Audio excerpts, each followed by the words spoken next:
What's going on, everybody? How are you, man? It's Michael Fabiano here, senior fantasy analyst for Sports Illustrated and the host of Fantasy Dirt on SiriusXM Fantasy Sports Radio. And welcome to the Smart Choice. Now, thanks to my friends over at SlingTV, I'll be answering your daily fantasy questions and your sports betting questions ahead of this Sunday's NFL slate of games. So, please start dropping your questions in the replies, and I'll get to as many as I possibly can. So while we're waiting, I want to tell you guys why I'm doing this for Sling.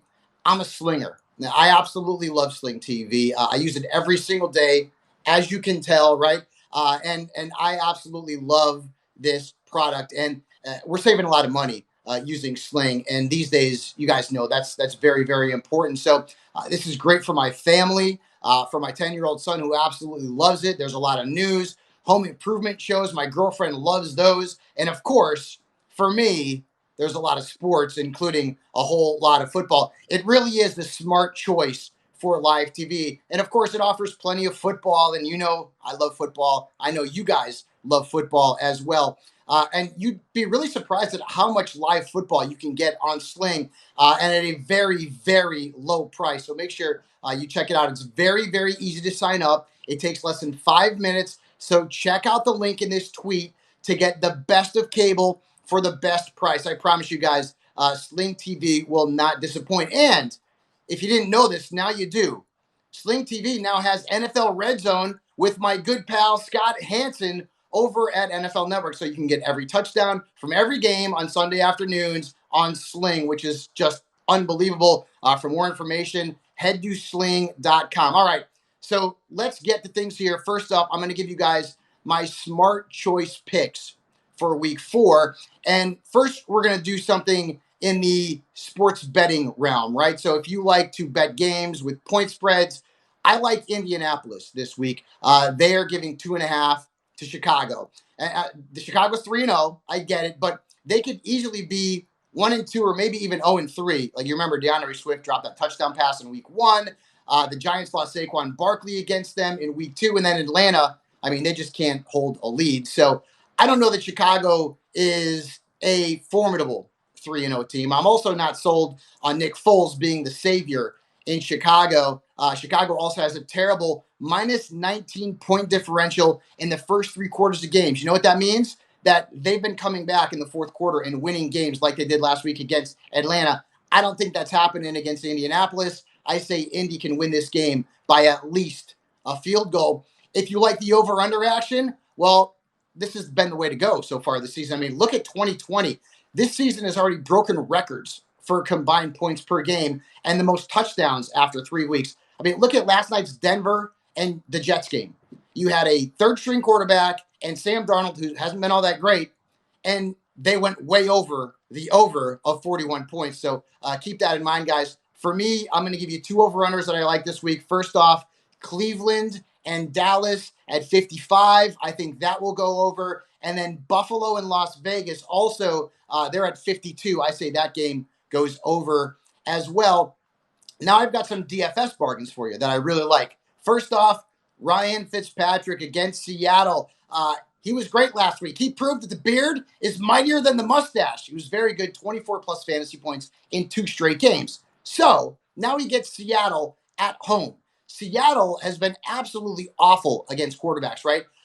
They have given up almost 29 fantasy points per game at the position. And also keep this in mind. Jamal Adams is out for Seattle, which means that you're going to see a lot of Devontae Parker. Preston Williams could be in for a very big game. Also some really nice DFS plays there. So Ryan Fitzpatrick is a very good play. So is Mike Davis against Arizona. Davis has looked great in the first couple of games without Christian McCaffrey. He's got 17 targets in less than 2 games. 17. Like, that's Christian McCaffrey-esque.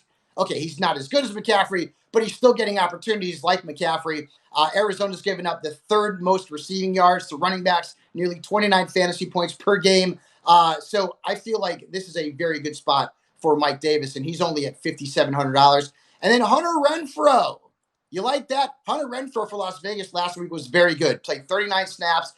He led the Raiders in targets and catches, 84 yards and a touchdown. Las Vegas will be without Henry Ruggs this week. Brian Edwards is also hurt. So Renfro's going to be their number one wide receiver. Against Buffalo, they've given up an average of over 7 catches a game to slot receivers, and also Renfro runs about 67% of his routes out of the slot. The over-under in this game is 52.5, which means, well, there's going to be some points scored. So Hunter Renfrow at $4,600 is a very nice play. Now let's move on to something that I like to call sling it or leave it. So if I like a play, I'm going to sling it. If I don't like a play, I'm going to leave it. So first one up, LA Rams giving 12.5 to the New York Giants.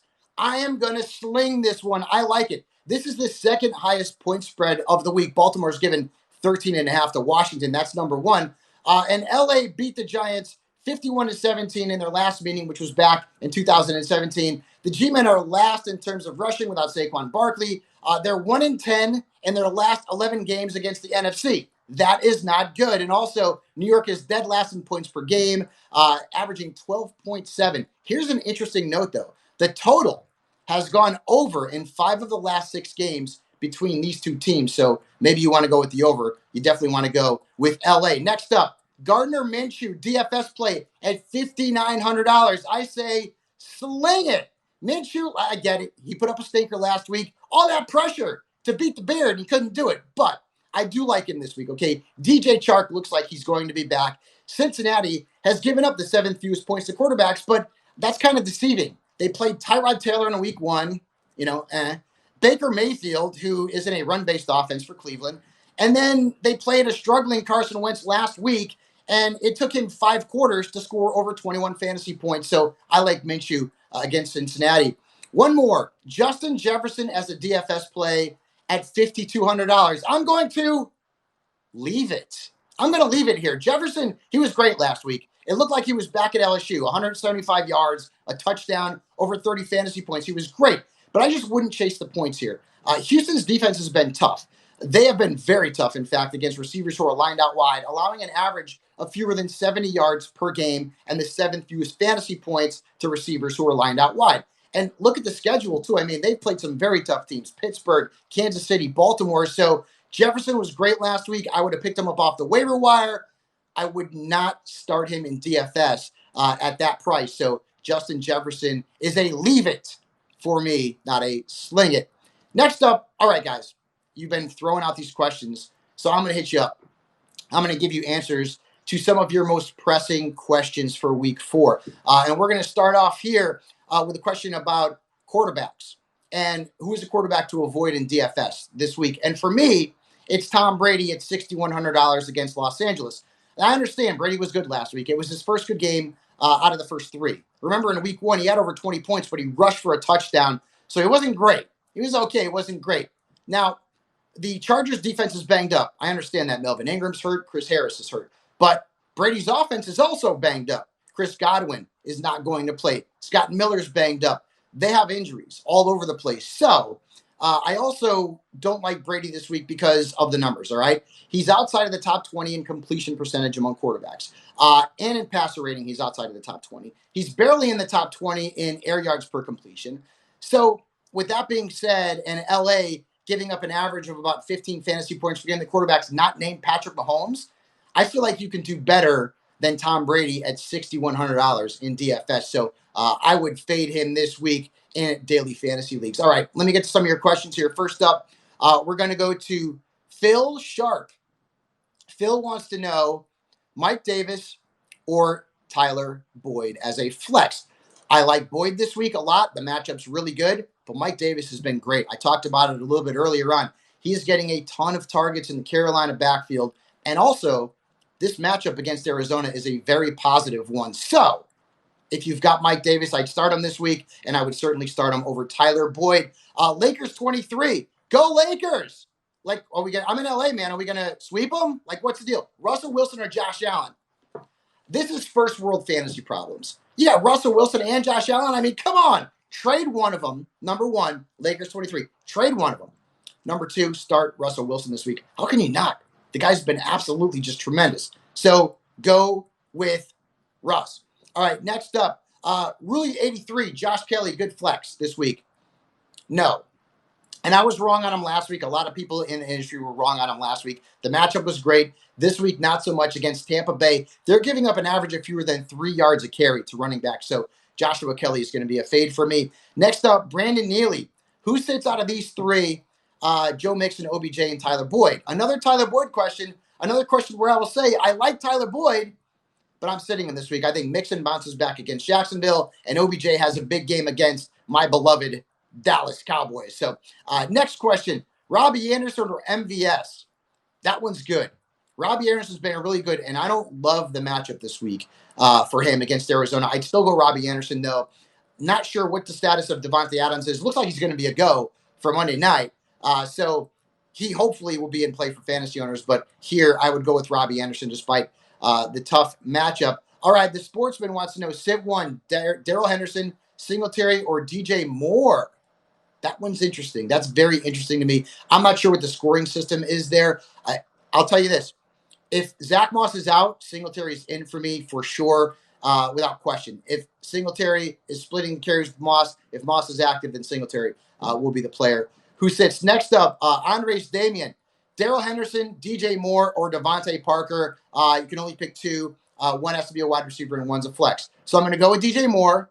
I say he's a play this week, even though he hasn't been great so far. And then I'll go Darrell Henderson over Devontae Parker. I love Parker this week against Seattle. I think it's a great matchup. I don't like him as much as the other two players. So next up, Jeff Wilson, Singletary, or McKinnon, which to start? Interesting. I like Jeff Wilson. I don't like him as much as Singletary and McKinnon this week. Looks like McKinnon is going to be a go for the 49ers. So you can start him with confidence. Next up, Ryan Summers wants to know, pick two, Joe Mixon, Ronald Jones, or Darrell Henderson. Now, Jones has more value this week because Leonard Fournette's going to be out. But he's the guy I'm sitting this week. I like Mixon against Jacksonville, and Darrell Henderson has been on absolute fire. So I'm going to go with him. Steven Ackerman, 11, Hawkinson or Higgins at flex PPR. I'm going Hawkinson. I like that matchup. Have you seen all the injuries to the Saints right now? Marcus Davenport's out. Malcolm Jenkins is out. Marshawn Lattimore is out. I like Hawkinson a whole lot this week for the Lions and for your fantasy football teams. Next up, Michael wants to know, Greg Ward or Brian Hill at flex. Must be a deep league. I'm going Greg Ward. The matchup's not great against San Francisco, but the Eagles have no wide receivers. Like Deshaun Jackson's not going to play. Jalen Reagor is on IR. Everybody is banged up. Alshon Jeffrey's not going to play either. So just from a volume perspective, I'm going Greg Ward here, guys. Jennifer G is up next. Mark Ingram or Jerick McKinnon. I don't trust Ingram. He's in a three-headed backfield monster. I am going with McKinnon this week. Falco16 wants to know, this one may be crazy. Okay. Aaron Rodgers or Joe Burrow. It's actually not crazy. Joe Burrow's been really good. He's been great. But I'm going Rodgers here. I love Burrow this week. I think he's a great play. Unless we find out, like on Saturday, that Devontae Adams is not going to play, I'm good with Aaron Rodgers. I think he's going to be fine. So I'd start him in what could be a high-scoring game. Milan wants to know, Cam Newton, Ryan Fitzpatrick, Joe Burrow, or Matthew Stafford. Number one, why do you have 4 quarterbacks? It's too many. You don't need 4 quarterbacks. Trade some of them. 4 quarterbacks. Unless this is in a 2 QB league, I've got Cam Newton ranked the highest out of those 4, but all 4 are very, very good plays. Next up, we've got, let's see, Joe Cook, 37 at flex, Davis, Galladay, David Johnson, or Gallup. I'm guessing you only start one. And if it's Mike Davis, that's the play for me. Mike Davis would be my flex starter out of that quartet. Next up, Steven Rocha. He's been offered Zeke Elliott and Preston Williams for Mike Davis and Tyler Lockett. Okay. He has CMC. The trade's been vetoed by the league. First off, Steven, I wouldn't be in a league where trades are vetoed. It's not fair. It's not fair. Unless I'm trying to trade, say, I don't know, Russell Wilson for the Browns' 5th string wide receiver, then of course you're going to be vetoing that.